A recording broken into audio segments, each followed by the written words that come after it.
এই গাইস, আসসালামু আলাইকুম। আপনাদের সবাই কেমন? আশা করি সবাই ভালো আছেন। আল্লাহর রহমতে আমি অনেক ভালো আছি। এখানে হচ্ছে নতুন একটা ভিডিও নিয়ে চলে আসলাম। সেটা হচ্ছে আমরা নতুন বাসায় যাচ্ছিলাম। নতুন বাসা কে নাকি বুঝবেন না। সেটা হচ্ছে আমরা বর্তমানে যে বাসায় আছি বর্তমানে, সেই বাসাটা কিন্তু আমরা 3-4 মাস আগেই ছেড়ে দিয়েছিলাম। আরেকটা হচ্ছে আমরা নতুন বাসা নিয়েছিলাম, সেই বাসায় আজকে যাচ্ছিলাম। আমাদের অর্ধেক মাল জিনিস কিন্তু ওই বাসায় ট্রান্সফার করা হয়েছে, কিন্তু আমরা যাই নাই কা। তাই আজকে আবু বলছে কি যে নিয়ে যাবো, এর জন্য আমরা যাচ্ছিলাম। আগে আমরা সবাই বোনরা যাচ্ছিলাম, পরে আম্মু, খালামণি আর ফুফু যাবে। তো এখানে আমার অনেক ভালো লাগতেছিল যে নতুন বাসা দেখবো, নতুন বাসা কেমন না কেমন হবে, অনেক ভালোই। কিন্তু আমার কাছে রুমগুলো অনেক ভালো লাগছে, বারান্দাটা অনেক সুন্দর। তোমার রুম ব্লগটা দেখতে থাকো। এখন আমরা রুমের দিকে যাচ্ছিলাম, যে দেখি ওরা কত দূর রেডি হয়েছে।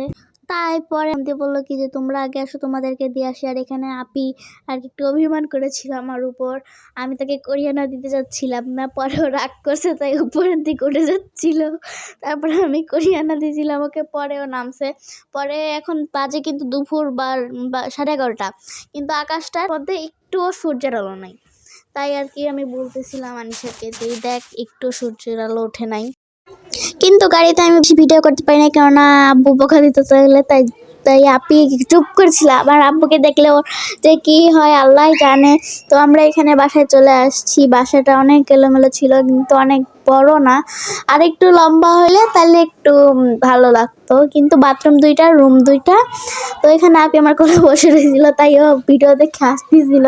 আর রাবে ব্যাগ নিয়ে উঠতে হাঁপাই গেছিল। তো আমরা প্রথমে রুম খুঁজে পাচ্ছিলাম না, পরে রুম খুঁজে পাওয়ার পর আমরা বারান্দায় যে ভিডিও করছিলাম, রং সং করতেছিলাম। আর রুমের অবস্থা একদম বাজে ছিল। এই রুমে হচ্ছে সব মাল জিনিস ছিল, আর ওই রুমে হচ্ছে আমাদের ফার্নিচার রং করা হচ্ছিল। তো এখানে হচ্ছে আমি বলছিলাম যে আমার কাছে অনেক ভালো লাগছে রুমগুলা 2টা। তারপর এখানে আমি পাশে একটা রুমে গেছিলাম, এই রুমটাও অনেক বড়। তো